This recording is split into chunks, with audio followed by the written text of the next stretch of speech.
people have been asking me today, Kristien, what are you going to be talking about? And then every time there was a moment's silence before I dared to answer, before I dared to drop that dreadful word, cancer. I'm going to be talking about cancer. And each time I could see a look of shock and horror in those faces. And I felt guilty because I didn't want people to feel bad about that word, cancer. And also I remembered what my mother used to tell me. My mother tells me all the time. She tells me, Kristien, people love to laugh. People love to have a good time. You have to give them a good time.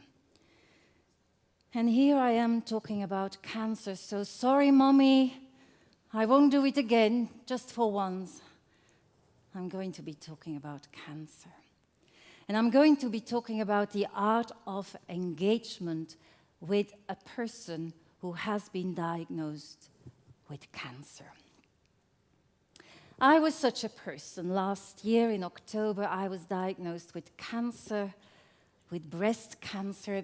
This breast was the culprit. It was, of course, bad luck, but at the same time, I was lucky because the tumor could be removed, and it turned out that the cancer hadn't spread. Now, while all this was going on, I started making notes in my notebook, my cherished notebook, which became my life belt. And when afterwards I reread those notes, I noticed that very often they dealt with the reactions of the outside world. They didn't deal so much with me, myself, I, but they dealt with how other people reacted to the bad news of my cancer. Moreover, I found that often those reactions were not what I had hoped for. Now, let me say first of all that undoubtedly at that time I was oversensitive. I would say inevitably I was oversensitive. My life was in turmoil. There was a lot of anguish. I didn't know how much longer I was going to be around. By nature, I am a confident person, but I can tell you that my confidence very quickly went down the drain. And very simple tasks became very complicated, like going to the shops or something. I mean, I was almost scared to go to the shops. Something very simple became difficult. What else went down the drain was my sense of self. For a long time, I had been Kristien, the writer, the lecturer, the mother, the grandmother, the lover, the wife. All of a sudden, I became the patient. And it was very difficult to cling to that former identity. I wanted to remain Kristien. I didn't just want to be a patient. Just to tell you that, yes, at that time I was oversensitive. But when I look at the reactions of friends and colleagues and neighbors and so on and so forth, I found that they were lacking in sensitivity. And they were sometimes downright insensitive, maybe even callous. Now, how did that show? Well, for instance, it would show in the brevity of the messages I received. I received emails with just one word, courage, or 2 words, get well, or 3 words, get well soon, right? Be strong, back to the 2 words. I read those emails as saying, look, Kristien, I'm willing to spend 2 seconds on this cancer of yours, okay? Maybe I was oversensitive. What else happened was that many people would belittle the disease. Somebody told me, well, you see, cancer has become as common as the common cold. Everybody seems to have it. And then I said, oh, I thought to myself, would you talk about cancer in that light-hearted way if you had received the diagnosis. Or what people were saying also was, okay, you're in for a rough time, but you will be fine in the end because medical science has made a lot of progress. I heard that sentence all the time. Medical science has made a lot of progress. I started to hate that sentence because I thought I may be dead in 3 months' time thanks to medical science and its progress. But I was polite. I shut up. Then, of course, there were people who didn't react at all. And I realized today that part of me is still waiting for a reaction. And I said to myself, Kristien, grow up, be mature. There's not going to be a reaction ever.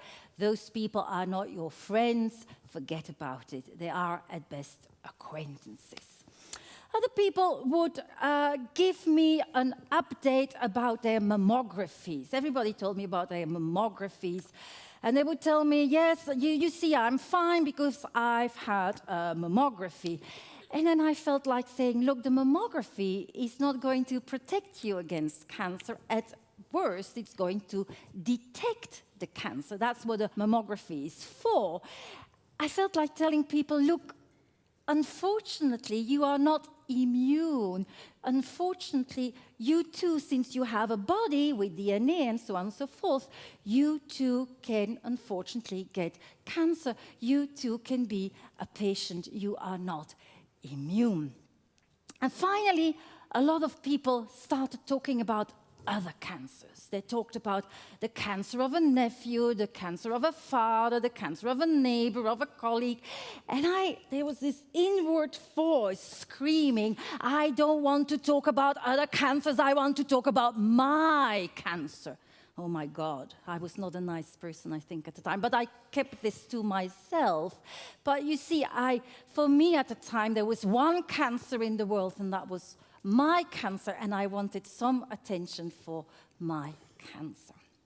So, of course, I have this mission now. I want to tell the world how to engage with people who suffer from cancer, how to get it right. And the good news is, it is very, very simple. Point 1, show that you care. Show warmth. Show that you are devastated by the news. Make sure that the person feels that you don't want her to die, even if you do. I mean, give the person a hug. Tell them you love them while you can, because when they're dead, it's too late. Okay, point 1. Point 2, offer practical help. You see, the thing is about cancer that you don't feel ill. I didn't feel ill, but still I had less energy because of all those emotions. Emotions sap your energy. And so I had this wonderful neighbor, Maximo, and he brought round soup. He cooked pumpkin soup, which I really love, and he brought round soup. Thank you, Maximo, for that soup. I will never forget your soup. But, I mean, so many more could have been done, you know, not just soup, but lovely, I don't know what. Anyway, right. So, remember, practical help, do the shopping, do the ironing, and so on and so forth. Point number 3, the most important of it all, make time. Make time to listen. And not just to talk about your own cancer and the cancer of other people. No, no, no. Make time to listen to what is going on in the life of that person.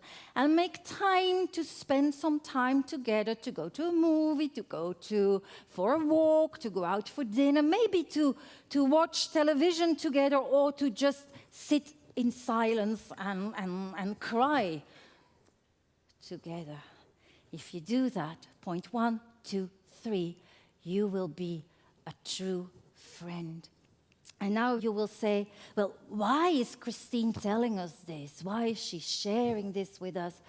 Because, unfortunately, as we speak, somebody on this planet is receiving the bad news, okay? And I'm sure there are people here in the hall who have received the terrible news, or who know people who have received the news. And I think those are times when we all need a true friend, and I want all of you to be that true friend.